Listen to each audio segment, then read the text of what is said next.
obtenus. Gérard Collomb, 92 voix. Élu. Il n'aura donc fallu qu'un tour de scrutin à Gérard Collomb pour retrouver son fauteuil de président du Grand Lyon cet après-midi. Le candidat socialiste a obtenu 92 voix contre 58 à son challenger de l'UMP François-Noël Buffet. Gérard Collomb va donc présider aux destinées de la nouvelle métropole qui verra le jour dès 2015 en récupérant certaines compétences du département. Avec la métropole, nous allons avant tout gagner en proximité. Dans cette optique, en partenariat avec les maires, nous engagerons la déconcentration des services publics vers les communes ou les groupements de communes.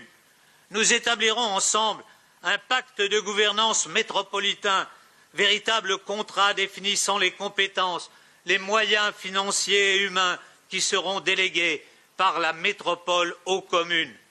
François-Noël Buffet, battu pour la 3e fois dans cette élection face à Gérard Collomb, n'a pas fait le plein des voix à droite. Il s'est exprimé brièvement.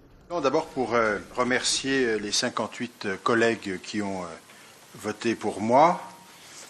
Et ils l'ont fait, je pense, bien sûr, avec leur conviction profonde, ce qui est sans doute dans cette assemblée le plus respectable. Ensuite, je souhaite bon vent à la métropole. L'élection des vice-présidents, qui devrait être au nombre de 25, aura lieu quant à elle mercredi prochain. Bien mais peut beaucoup mieux faire, Air Rhône-Alpes vient de dresser le bilan de la qualité de l'air dans la région. Si en moyenne la concentration de polluants atmosphériques est en baisse depuis une dizaine d'années, on est encore loin des normes européennes. L'an dernier, 83 jours de dépassement du taux légal ont été enregistrés. Le nombre de jours de dépassement diminue, mais on reste quand même pratiquement au double du nombre de jours de dépassement autorisés par l'Europe, c'est-à-dire 35. Principale cause de la pollution, l'oxyde d'azote émis par les véhicules et les particules fines dues au chauffage. Pour lutter contre ces émissions, un plan de protection de l'atmosphère va être mis en place à différents niveaux. Au niveau du secteur industriel, avec la mise en œuvre des meilleures techniques disponibles sur un certain nombre de grands émetteurs. Dans le secteur résidentiel, il est prévu une accélération du rythme de renouvellement des appareils de chauffage individuels au bois avec la mise en place d'un fonds d'aide au renouvellement des appareils de chauffage. Les premières mesures devraient être mises en place dès 2016. Car au radar, un nouvel appareil vient d'être installé dans le tunnel de la Croix-Rousse à la sortie dans le sens Saône-Rhône. Il flash par l'avant. Pour rappel, la vitesse est ici limitée à 50 km/h. Il entrera en service dans la nuit de jeudi à vendredi. Le Rhône compte désormais 34 radars fixes, dont 9 classés parmi les 100 plus actifs de France. 50 mesures pour simplifier la vie des entreprises. Le rapport rendu par le Conseil de simplification sonne comme un soulagement pour les patrons. Simplification des fiches de paie, simplification de l'accès au marché public, car la lourdeur administrative prend souvent du temps et coûte donc de l'argent. On est quasiment obligé d'allouer une demi-journée par semaine à la gestion des pointages, la gestion des congés, la gestion des payes, à leur vérification. Donc pour moi, c'est à peu près, en plus des honoraires du cabinet d'experts qu'on fait travailler, c'est quasiment 500 € par mois en plus. La paperasse, Renaud Sornin connaît bien. Cet ancien directeur d'achat dans une entreprise de BTP a décidé d'en faire son business. Lui et ses 18 salariés s'occupent du traitement administratif des entreprises. C'est une charge qui plombe la compétitivité des entreprises sans créer aucune valeur. Donc c'est vraiment le premier impôt auquel il faut s'adresser, il faut travailler, sur lequel il faut travailler.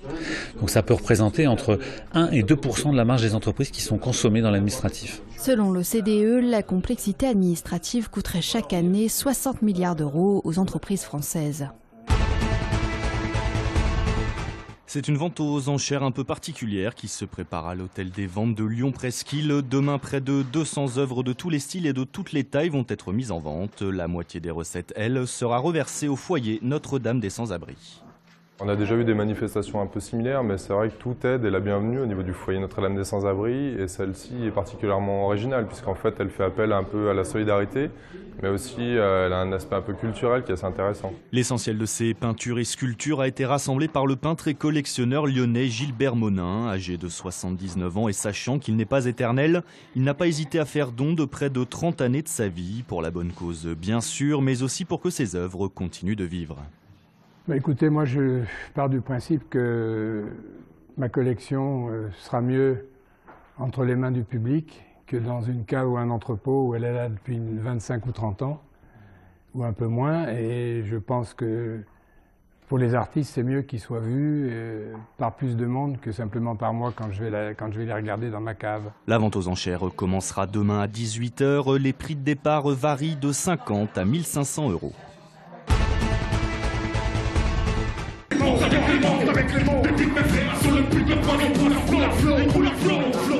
Les amateurs de rap français vont être servis. Vendredi, dans le cadre du festival de hip-hop L'Original, le groupe Arsenic sera sur la scène du Transborder.